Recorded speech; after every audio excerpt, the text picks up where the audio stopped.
Welcome back to the podcast. And I'm so excited. So I have this short list of guests that I would love to have on the show. And Carolyn is definitely on there. I can finally, it's like one of my bucket list things. And so I'm so excited. I have Carolyn Elefant with me today. Carolyn, welcome to the show. Welcome to your Profitable Law Firm podcast. I'm Kelley Brubaker, your dedicated host, passionate about empowering law firm owners. Let's dive into the hidden strategies that lead to overflowing profits, scaled growth, and thriving lives. This is where overwhelm transforms into confidence, enabling you to create and enjoy your dream firm and your dream life. Can you give us a background introduction for people who don't know you? Well, thanks for having me, Kelley. So my name is Carolyn Elefant. I have been a law firm owner for, I guess it's been like 30 years now. And on the side, I guess, or maybe more mainstream, I've been writing the blog, myshingle.com, which is the longest running blog on solo and small firm practice. I've been doing that since December of 2002. And more recently, I've been writing about how solo and small firms can use AI to start and grow and run a law practice. So that's kind of my most recent iteration. But, after writing for 22 years, a lot of things about solo and small firm practice change over time.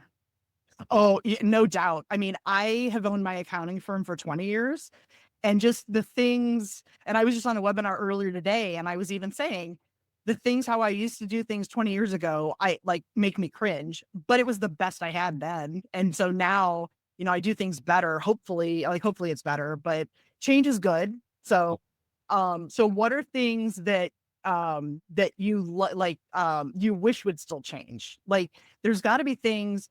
I mean, I feel like AI, we're talking about it everywhere, and I fully have adopted AI anywhere I can use it. And of course, with some reservation, like I'm not putting confidential information, Chat GPT is my thing, but I'll go through and blank out, not even redact. I don't even trust that it can't pull a redaction block off like a PDF. I actually just go into the Word file and find replace and I make it ABC company and it's extremely generic. But what are the things that you think still we have improvement to go in the legal industry? I mean, one thing that I really wish would change is that every time a new technology comes on the scene, we are always so suspicious of it. I mean, it started with email. I can remember talking at an event East Western Law School where I was talking about how I use email with my clients, and some little man, and he was very little, he stood up and he said, "How can you tell people that? Oh, it's always good old Uncle Sam for us." Oh man.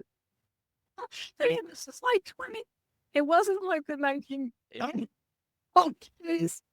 It seems like with every iteration when the cloud came around, I guess, using the cloud or starting to use it in 2005. Yeah. And there were so many technologists who said, you've got to keep things on a local machine. The cloud isn't safe. It's not secure. And it's always so much suspicion and so much, so many ethics rules revolving around these new things and always comparing them. And then like 5 years later, you look back, everybody's adopted it and nobody cares about those things anymore. And we're seeing the same AI now too. All these bar opinions requiring people to disclose that they're using AI, to be, super careful. And of course, it's important. Confidentiality is important, but Absolutely. abide by confidentiality issues when you use the cloud. I mean, there's not that much difference between using the cloud or using email, which bars have blessed, and using certain AI tools if you're using them cautiously. So I just wish that we could be more welcoming towards new technologies. And I laugh because I started my firm in 2005 and my IT guy at the time was like, "Oh, like as much as I want to tell you about cloud, we need to do a local server." So I did, and it was like the worst thing ever. I mean, it was fine, except I was on the ground floor of this like 3-story office building, and the people above me was a beauty salon, and they like twice. I had a 5-year lease, and twice they had sinks that overflowed into, and one was over my copier, which destroyed the copier, and the other time was over my server. Oh my God, thank God my receptionist was like, "I hear water dripping." And I'm like, "What?" She goes, "Yeah, coming from that closet." I'm like, "Oh," like it was panic. Try. She's running upstairs, like, "What are you doing? Turn off the water." But it's crazy the things that we've endured. But But slowly that tripped me into, yeah, I think maybe I need to get rid of my server, move to the cloud. So I mean, I've had some hesitation too, but now I look back and think how crazy it was. No, I know there are risks with everything. I Mhm. remember during Hurricane Katrina, how many stolen small farms Yeah. had shut down because they just lost all of their documents. I mean, Yeah. certainly, and there were always risks that people could steal documents when they're on site. So there's risks with everything. And it's just evaluate. I mean, we're supposed to be lawyers and we're supposed to be helping our clients analyze and allocate risk. And then when it comes to us, we somehow lose those legal skills. It's like this guy is fine. That it's risky. There's no upside. There's no balancing. There's no proportionality. So, yeah. So I wish that we could keep our heads about us and embrace technology and with the same enthusiasm that we embrace 200-year-old precedent. Right. Yeah, it is crazy. So let's talk about AI. I know that you did a conference, you hosted a conference. I don't remember when. I remember knowing some of the speakers. Right. Um, so like how did that evolve? Because it terrifies me to host a conference. I have somebody asking me right now to co-host, and I'm like, oh my God, no, I can't even think. Like, I don't even know where to start with that. So like what was the inspiration for your conference? And what are your plans for the next iteration of your conference? So I'd spent ever since ChatGPT publicly launched, like at the end of November 2022, I've been doing a lot of talks for bar associations. And the topic I always get asked to speak on is ethics issues. So, which is fine. I mean, ethics are important, but what I wanted to do was show people hands on, how to use these things hands on, or even how to turn the platform on, because it turned out that there were a lot of attorneys who didn't even know how to activate ChatGPT or Claude or Gemini. And so after doing a lot of these speaking gigs, I got really frustrated because I thought that if attorneys could see how you use these things or how other lawyers are using it, it could inspire them to adopt it too. So I decided to do what I called this teach-in, which was where I got 23 attorneys who are using AI in different ways to give just a 10-minute demo of how they're using it in their practice. And so I've got a whole range of speakers using a whole bunch of different platforms. There was somebody who used Microsoft Copilot. There was a Gemini person. There was a Google Notebooks person, and they just shared how they were using it. It was a 5.5 hour. It went 5.5 hours, and the Right. speakers were pretty good about sticking to time. I mean, they were each 10 to That's 15. tough. It was whole time. So I thought people would stay on for maybe an hour politely, and then maybe try to get a recording. There were 200 people on that call after 5.5 hours. That's awesome. Right? And I mean, it was overwhelming. Even for me, I'd seen a lot of these tools, but just listening to one person after another, it was just like information overload. But Yeah.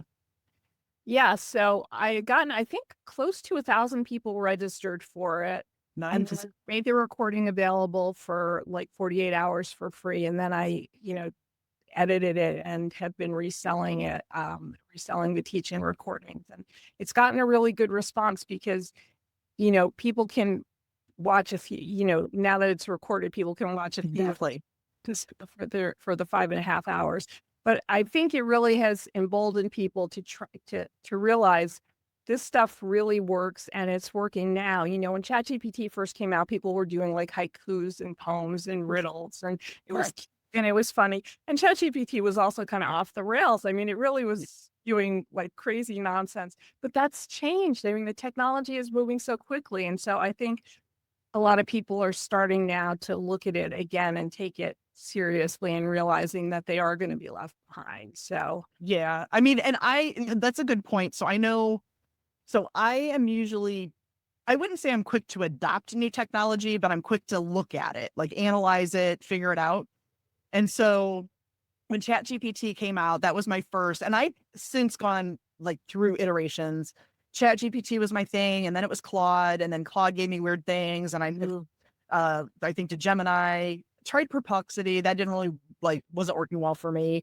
And then I'm back to ChatGPT. Although Google Notebook LM, like I have very instances. So our school board, I have a lot of issues with them right now at my local school board. And so I can take their notes. I can take they put all their meetings on YouTube. So I can just put those right in plus their agendas. And I'm like, I can't sit and watch a 2-hour board meeting. Can you just highlight, like, what are the highlights? What were controversy?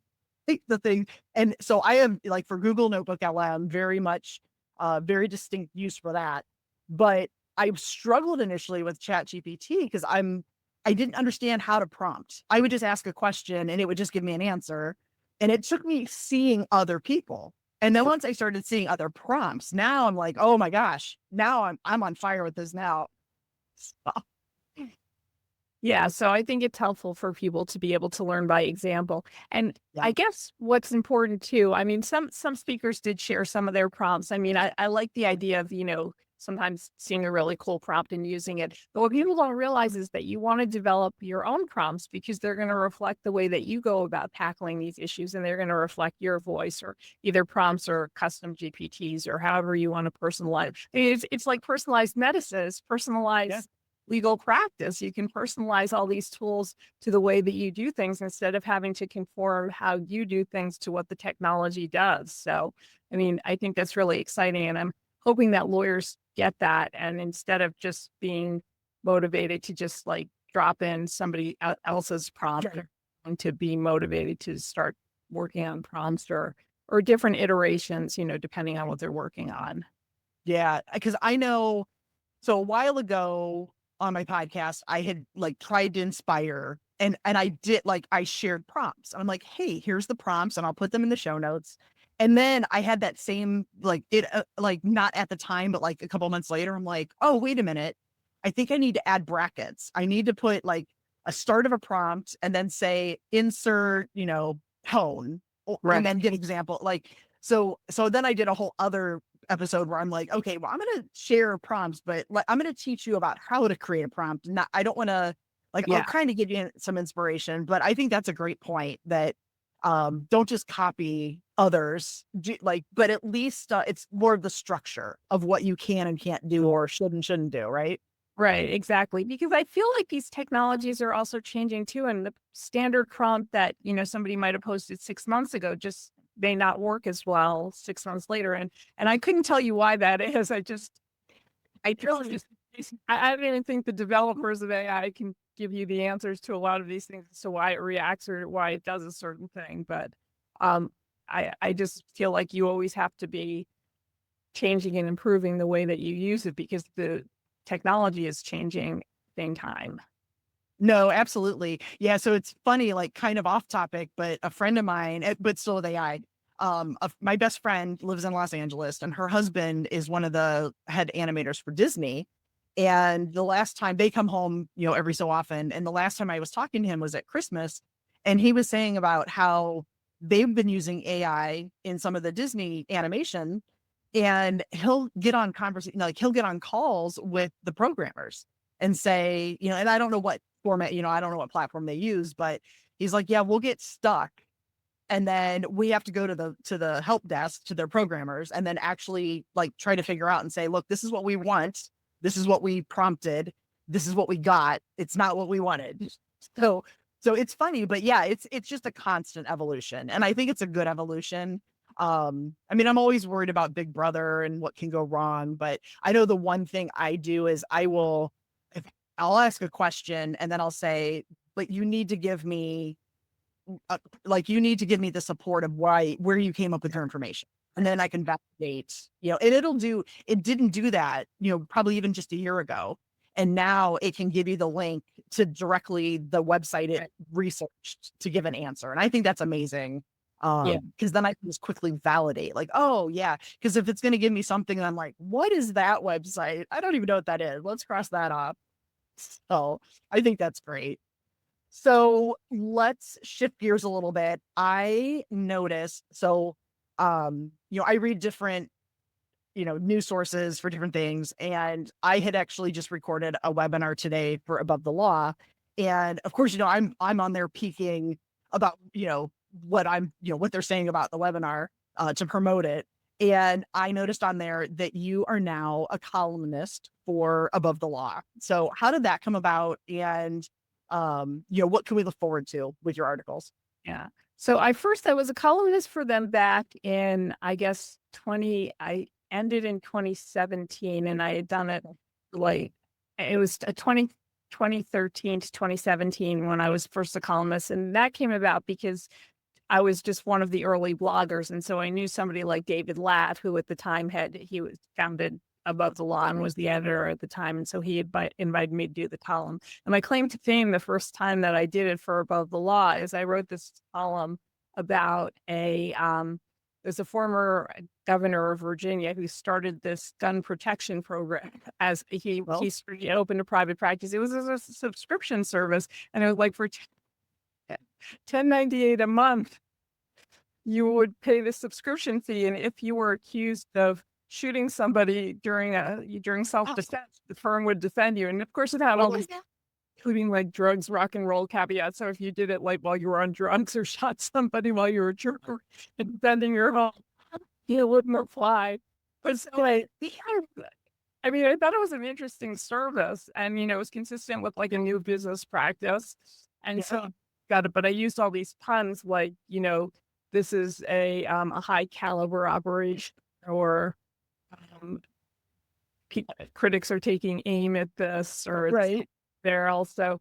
So the Daily Show, I got this call from the Daily Show, and they said, we want to do this story on this. And I thought it was a joke. I mean, it was serious. Oh, I would have questioned that. I know, but it's in the column. And so they put me on the transmitter, and I was on the Daily Show for like 25 seconds. It took like 3.5 hours to get 25 second sound. But they were so nice. Justin Klepper was the guy who showed me around, and he was doing the story. So anyway, so that was like the first iteration with Above the Law. But I just decided I left the first time just to focus more resources on my shingle. And now I decided to come back just because I think that, the reasons that people choose to start law firms are always changing. And when I was writing the column then, I think the economy was poor. A lot of people were getting laid off. And so that was kind of the impetus. I think now a lot of people are looking to solo practice for independence. They're working at big firms that are capitulating to the administration. They're working for the government and being asked to do things that are distasteful or potentially even illegal. And they want to continue to practice law, and solo and small firm practice gives them an option. And writing for Above the Law, which tends to have a lot of large firm readers and institutional readers, allows me to promote those ideas and to hit an audience that might not otherwise be thinking of solo practice as an option. So that's why it was important to me to go back. Plus, there have been so many changes in the way that you start a firm. I mean, when I was writing 7 years ago, I wasn't writing about like opening a brick and mortar shop and, going with your business cards, even though, people were doing that. But now things have changed. The pandemic has made remote practice even more accessible and respectable. It's not really considered I guess people would consider it fly night, but they're always going to feel that way. So there's just been like a lot of trends that are very different now than 7 years ago. Yeah, it's crazy. I know, because I started in Big Four CPA firm, and my goal was to be managing partner, managing office partner, and I just wanted the corner office, and started there, worked there almost 10 years, and it never occurred to me that at any point that I could just open my own firm. And so, and I came from a blue collar family. My dad was a fireman, my mom worked retail, so there was just nobody in my life that would say, well, if you're not happy at work, you can do this on your own. I just didn't have that as an idea. It just didn't occur to me. And, I left public accounting, was CFO of a bank, was miserable there. I went to a different bank, still not any happier. And finally, just one day I'm like, it ended up, what happened is I went shopping at lunchtime with one of my girlfriends from the bank.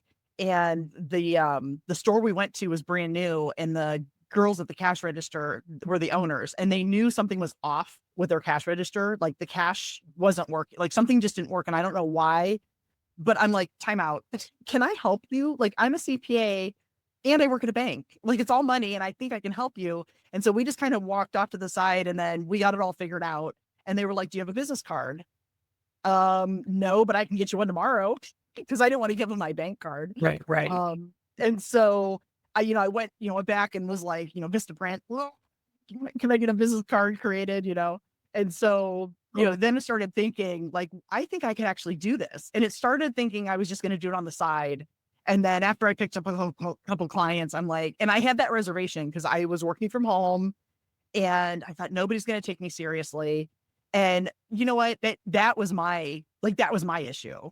And then Right. once I got over that, it was fine. I've never looked back. I mean, it took me maybe 2 months and I was like, walked in and I said, I'm done. I'm giving me like 2 week notice. What are you going to do? I'm like, start my own accounting firm.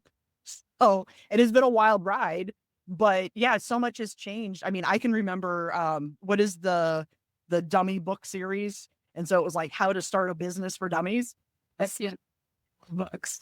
I mean, I'm going through that like every night after work and I'm taking notes and I'm like, but that doesn't even make sense for me. And, and there was always a little caveat, like this is general business advice, not for every single, so I, would make a list and it would have been amazing to have a better guide to walk me through, from start to finish what to do. So that's awesome. And it's still, with so many people who are starting firms, it's still, I have the book Solo by Choice about starting a law firm also, which is, I guess, in its third edition. And even with so many people starting firms, it is so hard to find information about the very startup stuff. Like if you want to scale, if you're already running your $300,000 or $500,000 law firm, you can find like literally a person on every street corner who will scale your firm and go from 6 figures to 7 and 7 to 8 and 8 to 9 and 9 to 10.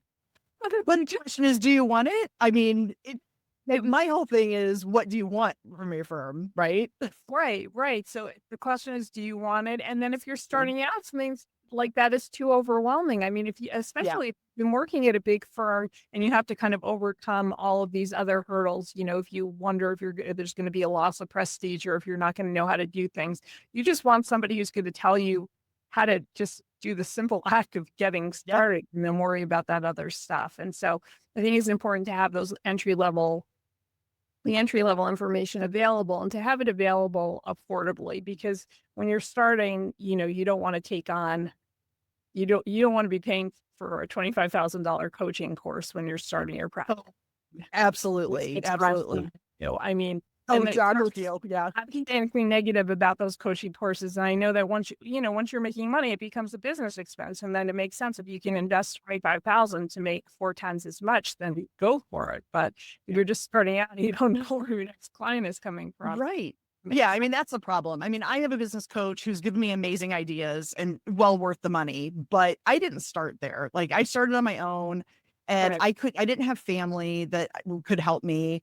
I remember calling, so a friend of mine, her husband is a CPA and had started his firm maybe like 2 or 3 years before me, and I tried calling him. Now, attorneys amaze me because you guys network better. So, because a lot of attorneys will niche in a certain practice. And so when you get a lead, you're willing to, I don't do personally, but if the so-and-so on the street does, accountants are not like that. Accountants are like, oh my God, no. Yeah, I don't do that. 9 times out of 10. Now there's some I am very I try to stick in my lane. I'm, CFO, bookkeeping, advisory. I'm trying to help you get the firm you desire, right? Whether that means growing or if you're just trying to study your cash flow, whatever that is for you. But no, I have some of my accounting friends are like, oh no, I'll figure it out. Whatever it is, I'm not going to refer that to anybody else. I want to keep it. And so I can remember calling this and I had just started my firm and he was willing to talk to me, but every answer was like, well, I figured it out. You'll be able to figure out too. And I'm like, oh, but it's like a little more guidance, though, a little bit more than that. Right. I mean, I took a handful of notes and was able to, turn that into something, but back, 2005, I don't even think YouTube was only maybe 2 or 3 years old at that point. So there just weren't resources available. So, so since you mentioned your book, so 3rd edition, so you're on the 3rd edition, it's published or not published yet? Are you? 3rd edition is on Amazon. That came out in 2022. I thought I called it my posterity edition, at least privately. I called it that because I didn't think I was going to update it. But then, it came out in February 2022. ChatGPT had the public release in November 2022, and now everything is different. So I really feel like I'm going to do some kind of AI related update. I'll never. Well, that was going to be my question. Is there going to be a fourth edition? There has to be. I wish I could believe it, but I would feel too abandoned. So it would just feel too out of date. So yeah. So I've been thinking about how I can do the fourth edition most efficiently, because I always say, oh, I'm just going to give it a little touch up, and then I get dragged into it, and then it's like 6 or 8 months later. Right. Right. But yeah, no, that's one of my next projects. So I'm hoping also with writing it above the law and having the discipline of writing columns. A lot of times I take materials that I've written at my shingle or at the columns, and I incorporate them. I don't just do a compilation of blog posts, because that bothers me when I read books that are just somebody's like, oh my God. blogs. Oh no, totally. For the longest time, I had like randomly written blog posts, and then I had a desire to write a book. And so I had a couple people who were like, duh, the easy solution is you take your blog posts, slap them, like each blog post is a chapter. Right. And I was just so hesitant with that. I'm like, I just feel like that's not, like, there's no flow to that. And I think that's weird. So it took me a while. So I've now published 2 books, but the first one, oh yeah. So the first one, I think I published it maybe 2003, 2004. I don't know what year it'll be. 2003. My business coach, I told her like, hey, I'm working on this book. And so she said, well, hey, why don't you come on my podcast? And I said, okay, but my book's not done yet. We got to the end of the podcast and she's like, so this episode's going to release in 4 weeks. Are you going to have your book done by then? And I'm like, oh, now you just publicly called me out. So at that point, I had already spent like 17 months casually, like I would pick it up, work on it, didn't like that section, rewrote it, set it aside, because I would just get like frustrated. I'm like, that's not how I want to say it, but I can't come up with a better way. And I know there's a better way. And so it was one of those start stop kind of things. And then when she, held my feet to the fire, I'm like, oh man. So that was my goal. And so I did it. I like blocked off everything in my calendar. I'm like, we're going to do this. No, it was great to finally, and it was such a release, because I'm just like, oh, finally, I'm so relieved that I finally got this done. Yes. So, but as I was writing, I would think, gosh, how am I going to do? Like, I'm going to have to come up with a second edition, because I already feel like some of this, like it took me 18 months and things have changed. So yeah. That's the same. Oh my goodness. So how do you come up with your ideas for content, for whether it's above the law articles or your blog for my shingle? How do you come up with your ideas? I will tell you exactly how I come up with my ideas. I always want to write about stuff that people aren't talking about. If people are talking about like a million, like, I mean, I've criticized the billable hour, like, but before people were really criticizing. Yes. There are topics that people aren't addressing, like ethics issues. Like I look for those little holes and things that I would want to talk about that other people aren't talking about. And that's been like the hallmark of my blog. If you look back at the post, and I keep them all up there, like, even though it's terrible for SEO to have like something, right. I still keep it there. So that's like the first way. And the second thing is I listen in on a lot of conversations. Probably like you, I'm in a lot of Facebook groups. Reddit is also sort of a treasure trove of ideas. There's like a lot of conversations on Reddit, like, like, oh, somebody started a firm, they started making $200,000 in a year. Is that possible? So, like kind of plumbing that for different ideas too. They come up with ideas there. And just kind of listening and just thinking, but mostly like I said, I feel like if somebody else has said it, I'm not going to say it as well. My advantage is doing stuff that other people aren't doing. So I love that approach. I sit down and I try to keep to like 6 different pillars, types of topics, right? But then I'll get to where I'm like, gosh, I feel like I'm saying the same thing over and over. So I like that approach. That's a really good way to go, I think. So that's awesome. I love that. And then of course, over the ideas keep, things keep circling. Like billable hour is always, it's getting a resurgence now in discussion because it's making people more efficient, and you wonder if it's or not. So no, absolutely. Yeah, I mean, so yeah, and I'm with you. I mean, I redid my entire firm because I don't like billable hours. I mean, Really? An accountant who doesn't like billable hours. bad. Oh, it's so horrible. So yeah, so I do like fixed rate. So somebody comes to me and they say, I need X, Y, and Z. And then I'm like, okay, well, that is this much a month, this much, and so forth. And then I just set it up on automatic payments and we're done. So contract for a year. And I'll do random, like if I have special projects, I'll do those because if I truly can't figure out how much time it's going to be, then I'll do it on an hourly rate. But Right. yeah, I just struggle because it's like, oh, I just don't want to track my time. And then once I track my time, I got to get it into my billing system and then generate the bill. And I don't want to do that. And it's just so much easier for me. But yeah, I did everything hourly to start the first couple of years. And then I got to a point, I'm like, I can't do this anymore. And I heard somebody else talking about, value billing. Right. And so I'm like, oh my God. And of course I did it wrong. Like I priced things so unreasonably not profitable, but not been long to figure out. Figure out. You just figure it out. And I think part of the fear, because I mean, I get it. I mean, the accounting industry is as old as the legal industry, and you've got these things that have just always, they're tried and true. They've just always been. And it's hard to change the status quo. And I get that. I was terrified, but you have to start somewhere. So like change and I'm friends with Kim Bennett, who I know and I love what she's doing with Badoo. Yeah. And, I just like the idea of giving somebody the support to know there's other ideas out there because Right. there are other ways. Like for anything we do, there's all multiple ways to do anything. And so, I like just entertaining the idea if I can inspire somebody to do something different because who knows, it might work and it might not. I mean, I can't guarantee it's going to work, but, and I know I'll mention, hey, let's do flat rate fees. And depending on the area of law, I get it. I get, you know, PI, like that's an uphill battle. I'm not sure that I would, go to a PI attorney and be like, yeah, you need to go against the entire industry where Right. all the clients are expecting that you're going to take a percentage. It's contingent.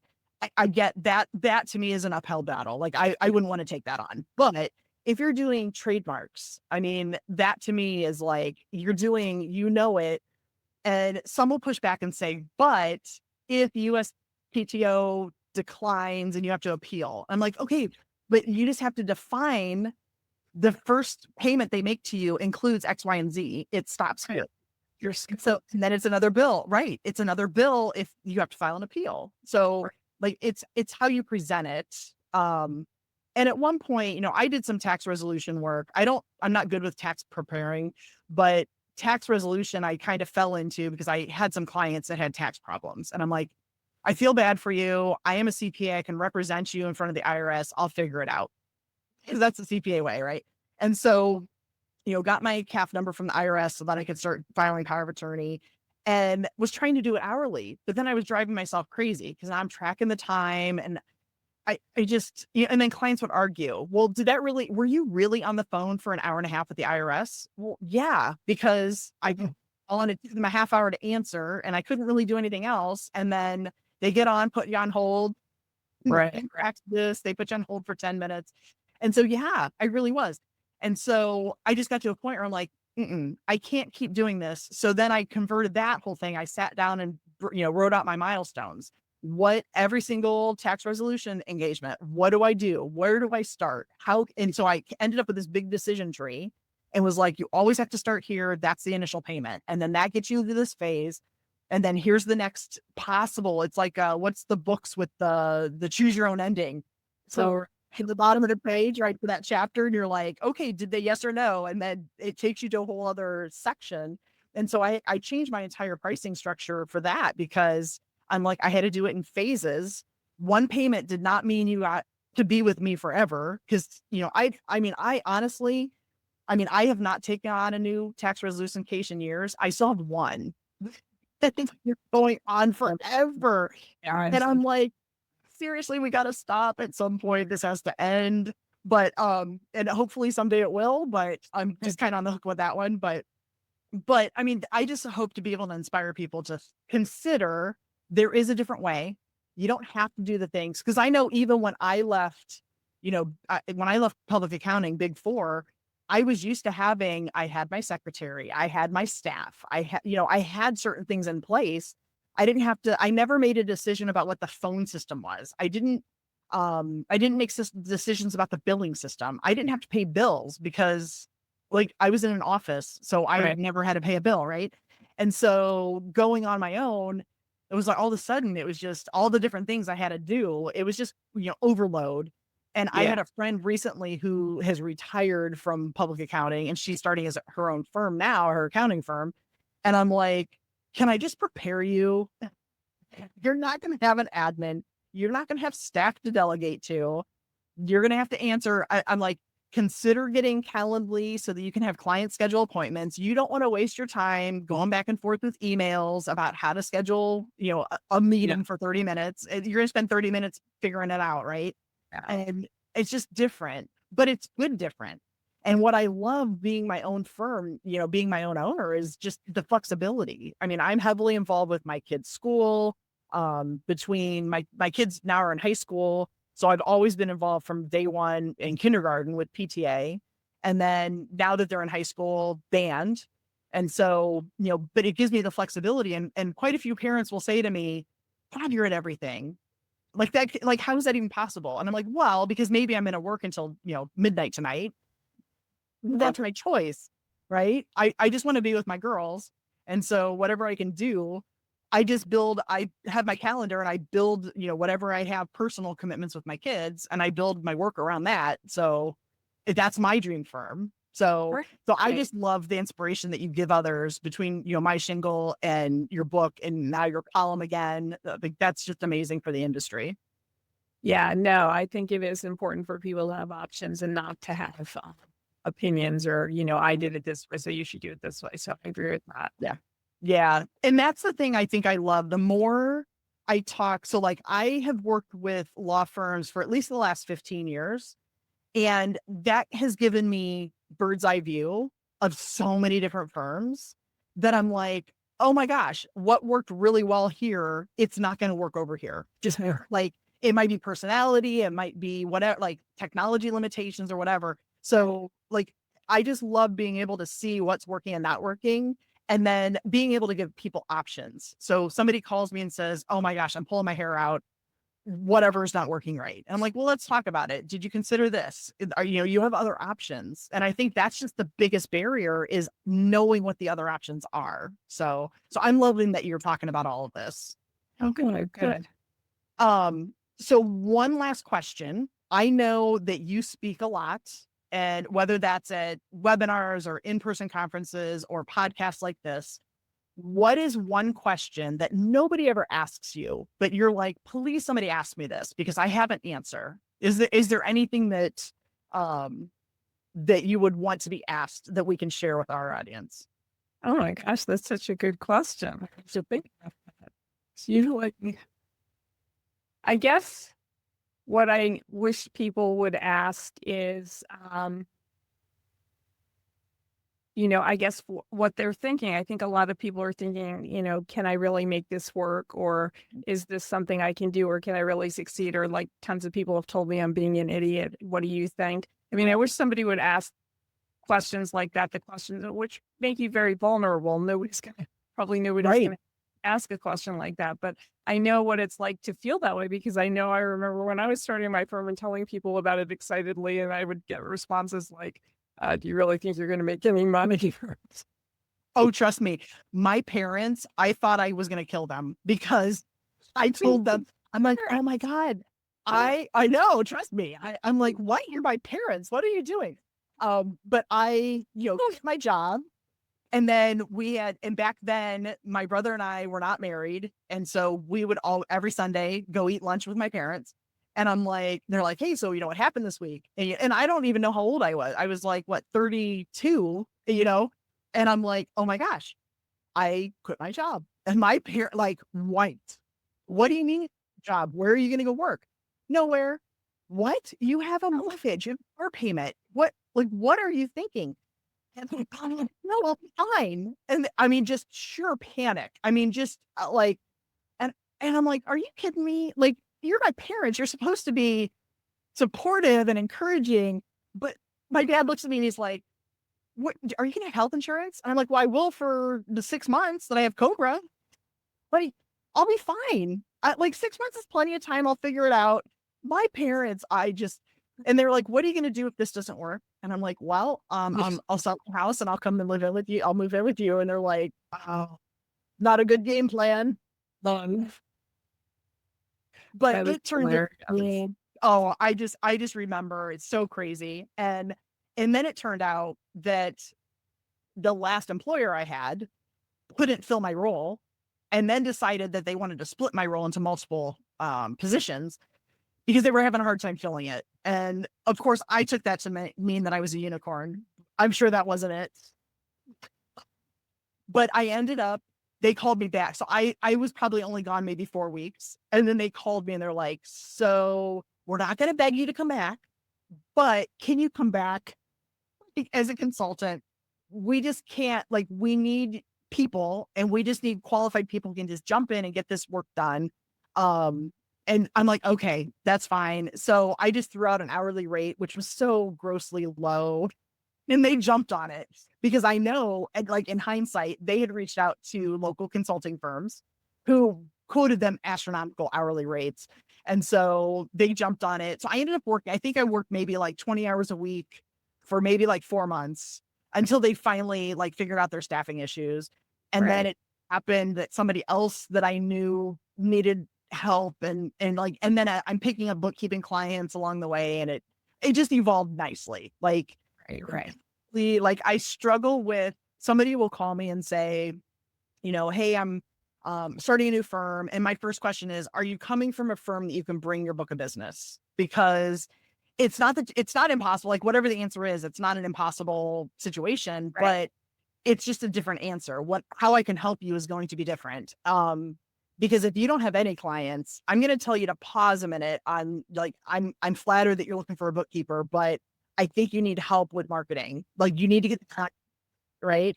Get money in the door. So let's pass and then call me in a couple months and I will help you. But yeah, so I mean, definitely it's so doable these days. Between the remote work, and I'm fortunate. So I started remote, grew enough where I had staff, so I had an office, and then got to a point where I had a like catastrophic issue with my staff, with one of my girls, and I was like, nope, no employees, I'm done. I cherry picked the best clients that I wanted to keep, and I'm like, nope, this is all the work I can do on my own. This is it. And then I went back working from home, and because my clients were local, but I always felt stifled. I'm like, I feel like there's this huge world out there, but this was maybe like 2010, 2000 to like 2015. We had Skype, but it was always choppy and like really well. And so you didn't have Zoom and you didn't, or if you, I don't know when Zoom came out, but it really wasn't until the pandemic that really opened up a huge world for me because now I'm like, oh, now I have clients from coast to coast and it's amazing. And, so just having the technology available these days and everything's so like certain things could get out of control price wise, but for the most part, it's just so doable to start your firm. So if you're ready, it just takes a little bit of help and like you have so many resources available to people. It's just amazing. So I definitely thank you for what you're doing. And you have been doing. So I just wanted to say thank you. I've really appreciated you being on the show today. And I think everybody that watches or listens is going to enjoy this conversation. And hopefully we've inspired somebody who either is thinking maybe it's time to start my own firm or if somebody has their own firm and they're just struggling, there's definitely resources available to be able to help improve things. Because my big thing is just making sure that people have the firm they desire. Because what I think doesn't matter. Like you have to live with yourself, sleep at night, the things I'm trying to help you figure out.